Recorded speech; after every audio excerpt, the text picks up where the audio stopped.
聴者さんからいただいた質問にお答えします。今回は6人の方から質問をいただきました。本当にありがとうございます。面白い質問が多くて、どう答えようかと悩まされたものもありました。やっぱりこのチャンネルを見てる方は、英語に関しては本当に熱心なんだなとすごく感じました。動画がいつもよりかなり長くなってますので、チャプター機能を使えばすぐ気になる質問に飛べます。あとはですね、いつもとちょっとスタイルが違って、このパソコンの画面を見ながら話します。それから、今回は大事なところだけをテロップ、を入れてます。よろしくお願いします。So, let's get cracking with the first question.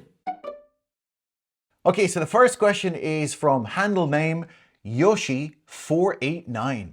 Let's take a look. So he's got a bunch of questions here, actually 4 in total. So I will be answering all of them. So the first one, it says, Scott said that he will play tennis next Sunday, and Scott said that he would play tennis next Sunday. If both of sentence 1 and 2 are right, I'd like to know the difference between them. The next question, I got the conclusion that I wanted to know. If that is left out, sentence 3 is right. I got the conclusion that I made a mistake of English. If that is left out, is sentence 4 right? And then after that, he says, the Pacific Ocean, the Nile River, the Rocky Mountains, the Eiffel Tower, the Empire State Building. Why is the definite article the put though they are proper nouns? I hope my questions will be picked. Okay, thanks very much, Yoshi489. Let's get cracking with these questions. So the first question is, what's the difference between these two sentences?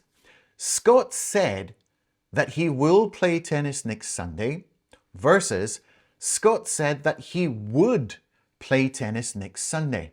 So the basic difference here is between will and would. So yes, both of these sentences are completely correct, so no problems there. But the feeling is slightly different between them, even although they're basically saying the same thing. Now, the first one, Scott said that he will play tennis on Sunday. Now, by using will, it means that it is still 100% true. The plan has not changed. We still believe he is playing tennis next Sunday. So we feel that nothing has changed. However, looking at the next sentence, Scott said that he would play tennis next Sunday. Now, as we are using would, this is what he said in the past at that time. It's like a report of the past. But we don't know if it's still true today. It could have changed because it was in the past. So it's what he said at that time, okay? But we have to check that his schedule hasn't changed, that he's still coming. So will play is probably still true even now. Would play may not be true anymore. So we have to check. We have to give him a call. So at that time, it was the plan, but things might have changed. So basically, it's like a future plan versus a past report of something that he said. So for the second one, you have to double check because it might have changed. Now, moving on to the next point that you said there, I got the conclusion that I wanted to know. So you're asking, can I drop that in this sentence? Yes, you can. I got the conclusion I wanted to know. Now, in American English especially, people often drop that in a sentence like this because basically you're just connecting two ideas together. Other examples, I know you've been upset with me lately. So you can drop the that in that one. She said she can't go to the concert. So you're just connecting two ideas. So in those sentences, yes, it is possible to drop the that. Now, moving on to your other sentence. So you said, I got the conclusion that I made a mistake of English. Now, I have to be completely honest here and say that this sentence itself is not put together correctly. It's not just an issue of whether or not we need that or not. So first, I want to take a look at get the conclusion. So this is kind of an unnatural pairing. So sometimes with idioms, this word and this word, it's kind of like a set. It just naturally goes together. So conclusion usually goes best with come to. So we can come to a conclusion, or we can come to the conclusion. A and the can change depending on the sentence, but usually come to a conclusion, come to the conclusion. Secondly, you said, make a mistake of English. So really this should be make a mistake in English. Or also you could say, make an English mistake. That's also possible. So the best way to say it is, I came to the conclusion that I made a mistake in English. Okay, so we've sorted that sentence out. Now, in this sentence, we must use that. Now here, that doesn't describe which conclusion. It introduces like the whole idea or sentence. So, I made a mistake in English. So it's not a description. It's the content of the conclusion. So if you remove that, then the listener will be very confused. So if you said, I came to the conclusion I made a mistake in English. So it sounds like the conclusion I made a mistake. So this changes the meaning completely, which is not what we want, is it? So let me give you like a little rule as to when to use that and when not to use that. So if that plus sentence describes the content of something, keep it. Okay, keep it. For example, I know that you're tired. He said that it's fine. I came to the conclusion that I was wrong. Now, if you have that and a short clause, it just adds information about the noun. You can drop it, completely drop it, no problem. The question I asked Scott, or the question that I asked Scott is okay.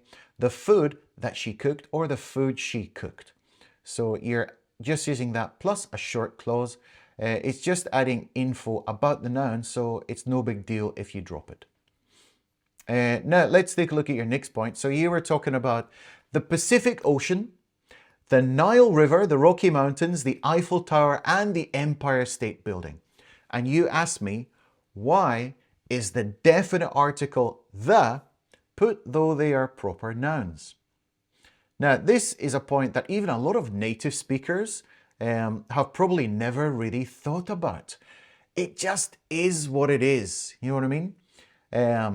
But there is a language rule, and therefore there is a reason behind it. So let's break it down. We use the before some proper nouns when the name includes a descriptive word. What do I mean by a descriptive word? I mean words like ocean, river, mountain, tower, that kind of thing. So it needs to be very specific, very clear word. And here's a good way to think about it. So the is the one that we all know about. The. So the Pacific Ocean. Ocean is a common noun. Pacific describes which ocean you're talking about. So there are many oceans in the world, but we're only talking about one of them. So by adding the, it means that we're talking about that one. We're kind of pointing the finger, that one, the one that we all know. So the same goes for the Atlantic Ocean or the Indian Ocean. They both use the. Now, let's look at another point that you mentioned, the Eiffel Tower. So even although it's a very unique landmark and contains a very common word like tower, we still say the because we're talking about the famous one that everyone knows about. So it's just like the Empire State Building, the White House, the Sydney Opera House, the Great Wall of China. So are there times when we don't need to use the? Yes, there are.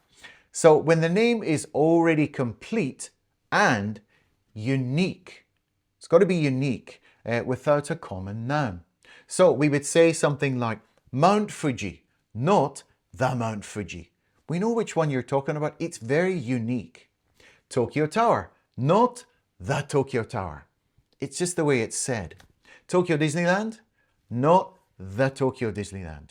And Japan, not the Japan. So in conclusion, if the name includes like a common name, like river, ocean, mountain, then you usually need to use the. If it's a unique name by itself, like Fuji or Tokyo, Japan, then we don't need to use the.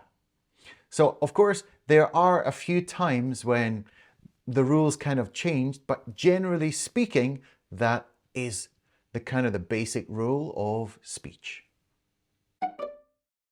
Here's the second question. It's from handle name SSS-747.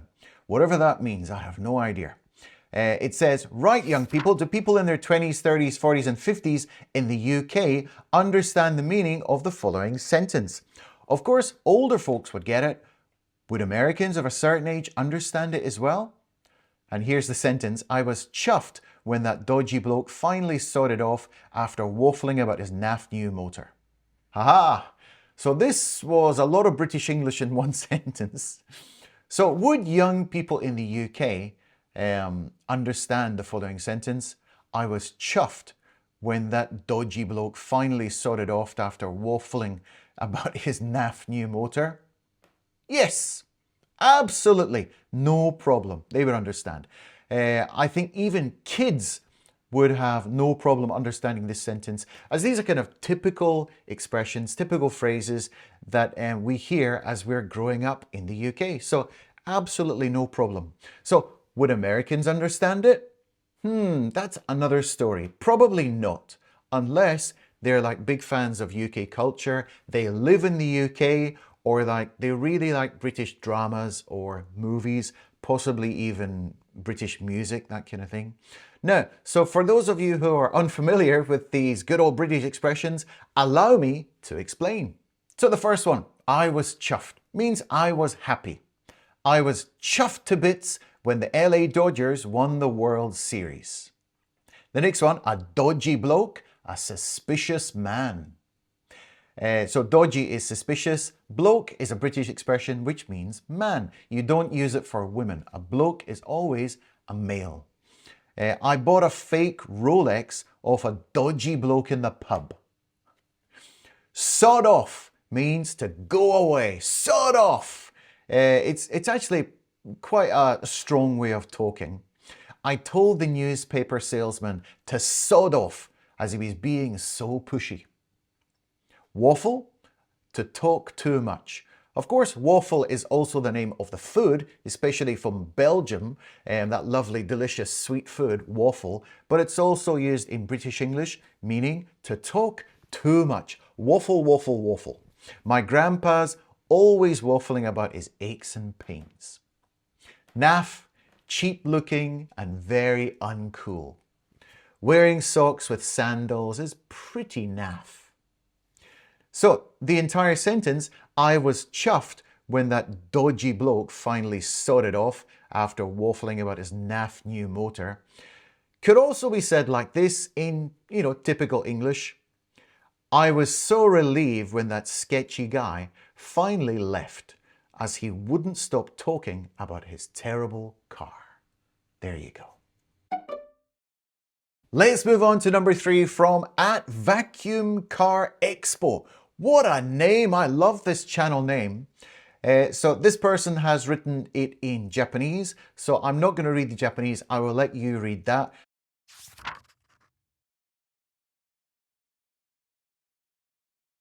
Now, I must admit that this was kind of a tricky one for me to understand, which is why I asked Vacuum Car Expo to clarify their point again, and they sent me a response. So let's break it down. What's the grammar of if what it's all about? If what it's all about. So we're focusing on the word what, okay? So is what a question word or is it a relative pronoun? I think that's the big question that you're asking here. So that's the point that you want me to address in this particular question. So you already know that we don't normally say in spoken English, if what. It's not normal pairing. So you're trying to figure out how if and what can appear together in like the same sentence. Okay, so in this phrase, if what it's all about, the word what is not a question word. It's a key point. It's a noun clause, okay, which means the thing that. So if what it's all about really means if that's the thing that it's all about, or more naturally, if that's the main point. So simply speaking, what it's all about equals the thing that it's all about.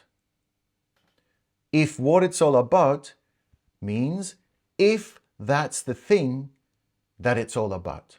So let's look at some examples here. I don't know what he wants. So that means the thing that he wants. I wonder if what he said is true. Means if the thing he said is true. So if what it's all about means if that's the thing, the meaning or the point we're talking about. That's the basic thing. So remember, what is not being used as a question here. It's being used as a noun clause, which is kind of confusing for a lot of people because they automatically expect what to be like a question, but it's being used as a noun clause, okay? Some people study English just to pass exams. Yeah, but if what it's all about is communicating, then speaking and listening matter more. That's true. I think enjoying conversations is the best way to learn. Exactly. If you're having fun, then that's what it's all about.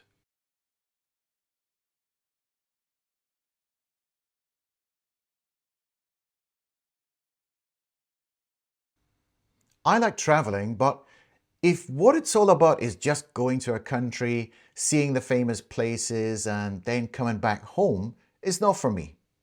I'd rather talk to the local people about their culture and hear their opinions on things.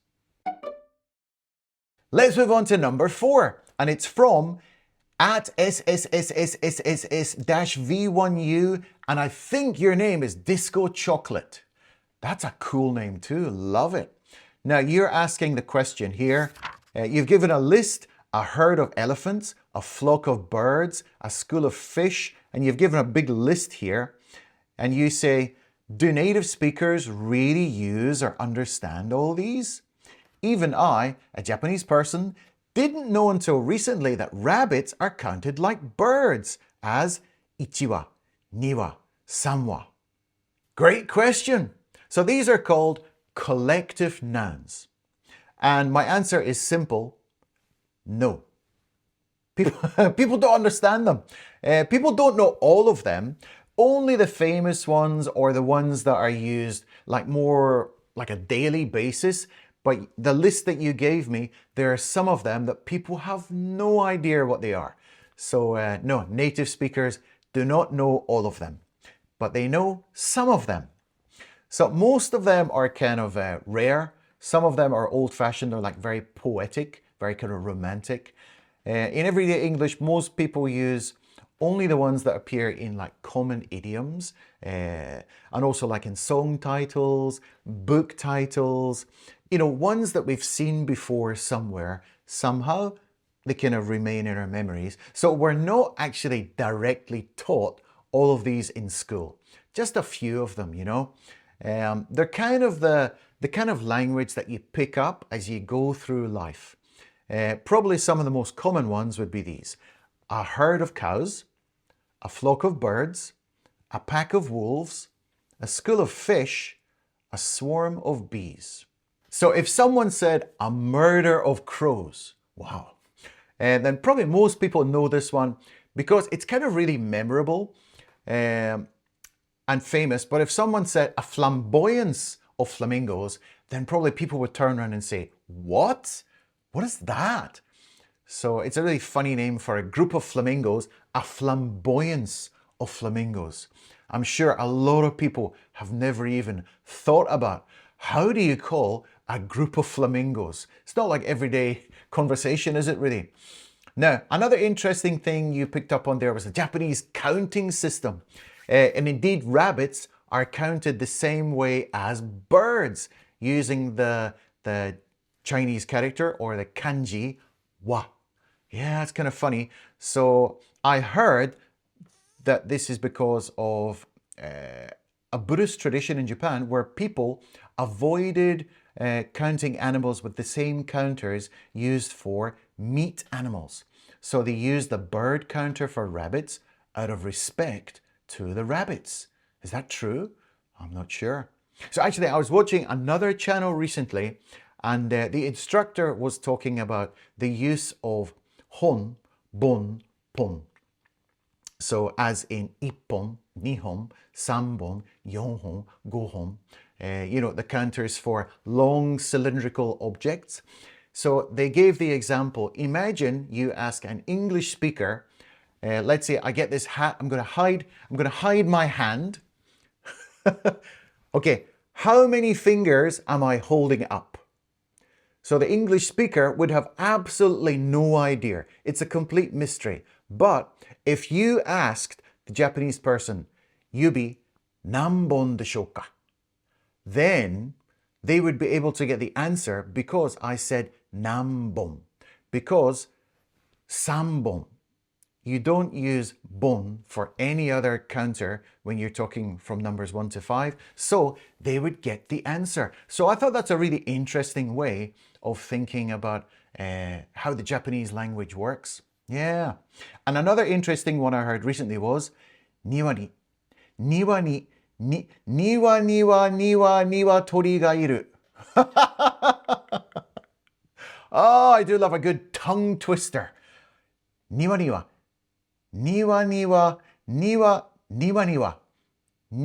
tori ga iru. Let's move on to the fifth one. And this is from Waki Yuta, I think your name is. So it said, would you mind summarizing it on your YouTube channel? Once adding a few more items to the list. So standard English versus British slang English. So I don't know, I got no clue. I reckon I would say, I'm hungry, I'm starving, I'm famished, I'm tired, I'm knackered, I'm happy, I'm over the moon, I'm angry, I'm pissed off. It's great, it's banging. Cool is sick, I don't like it, I'm not keen, it's rubbish. So, Yuta, you shared this list of standard English phrases alongside a version of them in British slang. Actually, I felt some of them could also be used internationally too. But anyway, I'm going to quickly explain the meanings and add a couple more to the list, okay? So, I don't know means I've got no clue. So this sounds like a stronger version. It's similar to when you have no idea. A clue is basically an idea or a piece of information. What time's John getting back? I've got no clue. Sorry. I think. I reckon. I'd say. So the verb reckon sounds a bit more thoughtful in that you're kind of saying probably. So I think sounds closer to 100%, but reckon probably sounds around 70%. I'd say is kind of similar, but maybe a little bit less. So I think in Australian English, they love to use the verb reckon. What do you reckon, mate? You think you could lift that sofa? I reckon I could, if I really tried. You think Steve will buy that car? I'd say he's going to get it. I'm hungry. I'm starving. I'm famished. So hungry is the most basic way of saying it. Everyone knows that one. But in kind of an exaggerated way, a lot of native speakers say starving or famished. It sounds like you're going to die or something. So just to add more effect, it's kind of like a joke, but people say it a lot. Oh, I'm starving. What's for dinner? It's in the chip shop. I haven't eaten all day. I'm famished. Here, have a calorie, mate. I'm tired. I'm knackered. So this expression has kind of a dark past.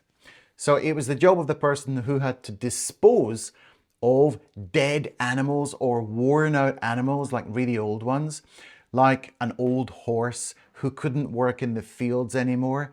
They would give it to the knacker, who was the person who, used to collect all these animals and take them to the slaughterhouse, and where they would be made into glue or fertilizer. So it's a very dark history behind the expression, I'm knackered. So even though it does have a terrible meaning in history, these days, British people just use it when they're really tired. I'm knackered. Oh, I'm knackered. I'm off to bed. Good night. Have a good sleep. I'm happy. I'm over the moon. So this means that you're so happy you could almost jump over the moon. I got a great score on the TOEIC. You must be over the moon. I'm angry. I'm pissed off.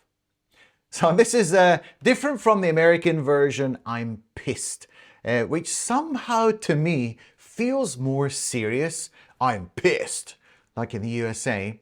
But if a British person says they're pissed off, it just sounds like they're kind of a little bit upset or irritated by something. Now, the big difference between US and British English with I'm pissed, in America it means I'm angry, but in the UK it means I am drunk. So if you drink too much, you can say, oh, I'm pissed. It actually means you're quite happy, doesn't it? You look kind of pissed off about something. My train was late again. It's great. It's banging. So this is a much more modern expression that has actually been used a lot by American speakers in recent years, I have to say that. So it's also used as a banger, especially for something which is cool, like music, movies, or like clothes, fashion, that kind of thing. Check out my new sports car. Wow, that's banging, man. Cool. Sick. So sometimes we use words in the opposite way, just to be cool. I guess it's the same in Japanese words like yabai. It could mean good or bad, can't it? So if something is sick, then it's really cool. Did you hear Post Malone's new song? Yeah, it's sick. I don't like it. I'm not keen on it. It's rubbish. So everyone knows how to use I don't like something, but keen, if you're not keen on something, it's like a milder version of saying that you don't like something. Rubbish is a much stronger way of saying it, but people in the UK say it all the time. I'm not keen on broccoli, but I eat it. I suppose it's good for your health. Man, you are rubbish this season. I know. They've hardly won any games. Okay, let me add two more to the list. The first one is pants. So, if something is pants, then it is terrible. It's rubbish. Absolute pants. So in the UK, pants, probably the same as in Japan. Your pants are your underpants, your underwear. So when people describe something as bad, maybe they're thinking like your underpants are maybe a little bit stinky, perhaps dirty, so they say pants. That new Tom Cruise movie was pants. Oh no, I already got tickets for it. The second one is fit. It just means that somebody is very attractive and probably have a nice body. Did you see the new science teacher? I saw her all right. She is well fit. The last question is from Daddy Pogacharinko. So he says, or she says, I don't know if it's a man or a woman, would these be understood by all British people? For example, most Japanese can understand the Osaka dialect when they hear it. Even the standard accent spoken in North London is challenging for Japanese learners. I hope you'll consider doing a special on that. And then he or she, the person actually sent me links to 5 videos, these videos which are underneath here. So in this question, we're talking about the different accents in and around the UK. Now, no matter where you come from in Japan, most people can understand the Osaka accent, can't they? Or like Kansai dialects and stuff. I think it's for 2 reasons. Reason 1, it's not so different from standard Japanese compared to like something like from Aomori or something like that. And reason 2, you hear it all the time on TV. So you're used to hearing it. And maybe you can even use like the Osaka dialect, like as a joke, you can mimic them. So the same goes for British accents. So people can basically understand all the accents from the main parts of the UK. Now you gave me 5 video clips featuring a variety of very different dialects and accents from the UK. But unfortunately, I'm not going to play the videos in this video for the risk of like copyright infringements.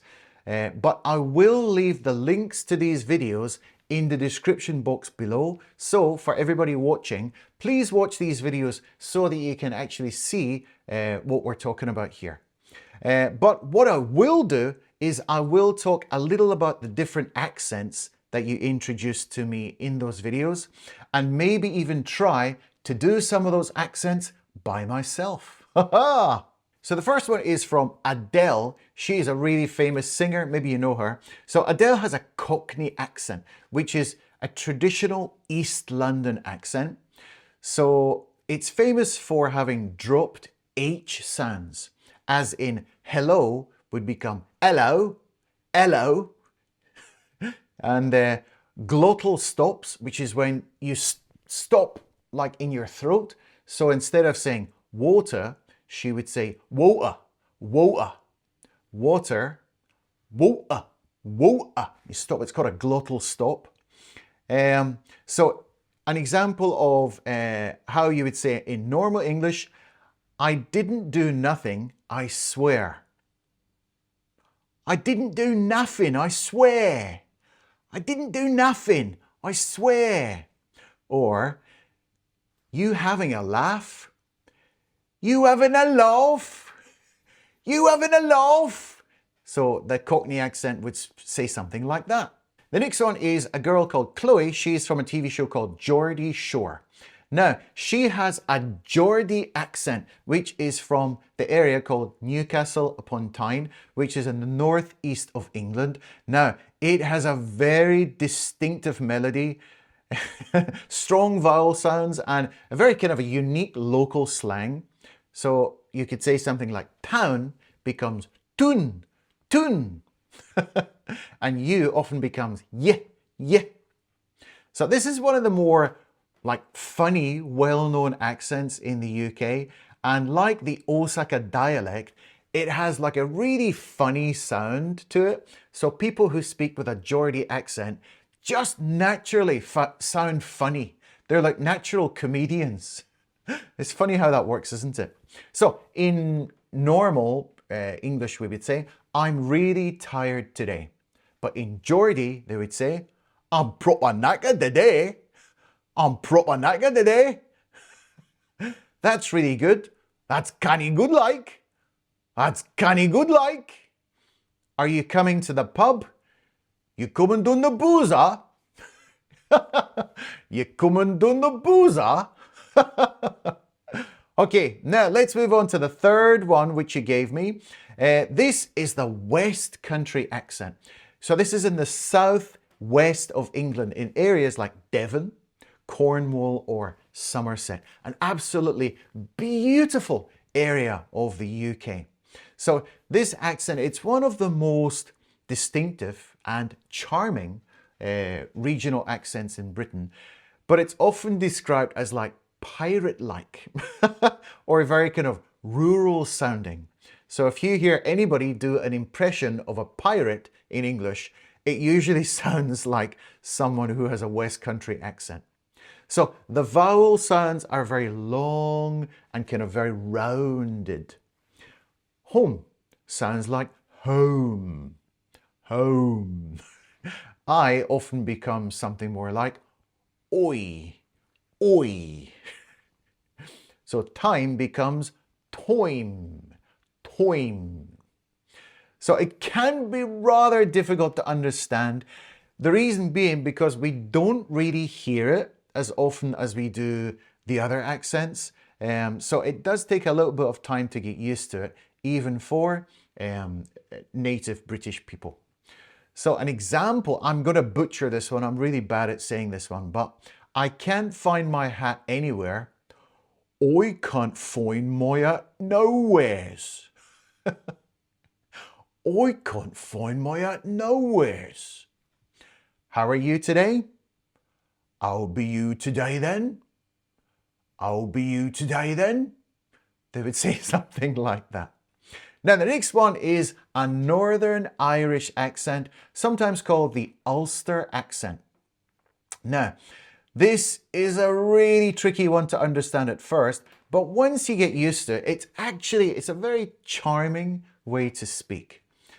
So the guy in the video, like the one before, he's not a famous person. He was like interviewed on the TV or something. He's not a famous person.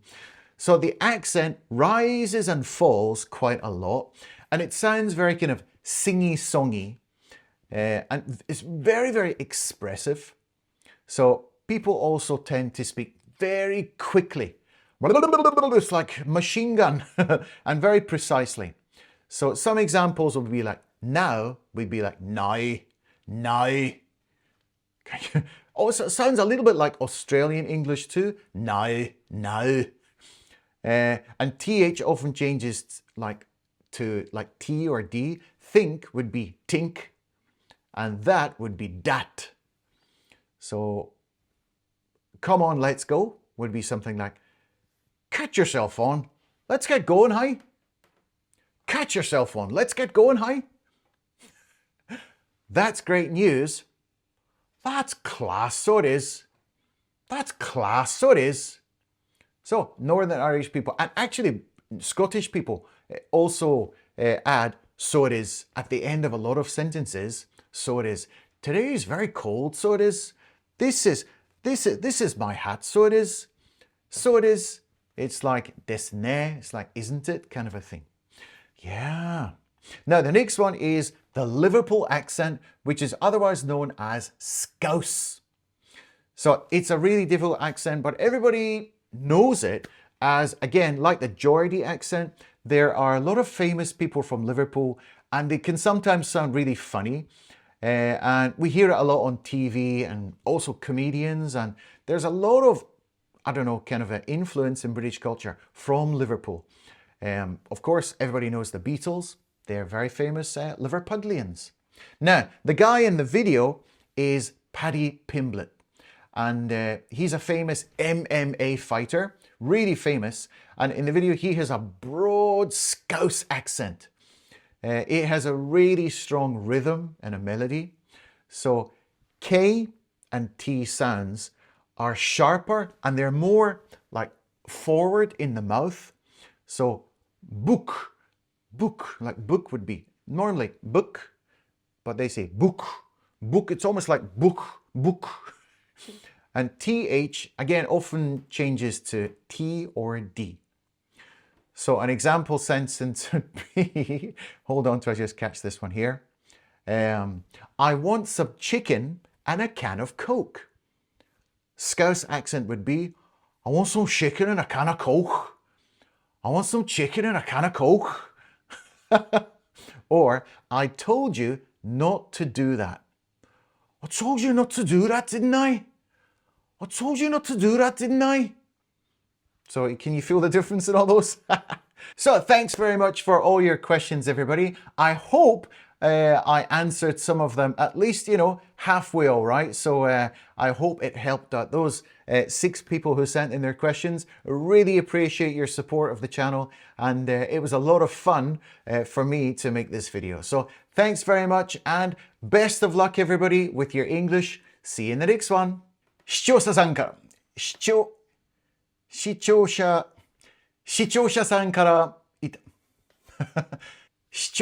らいただいちゃった。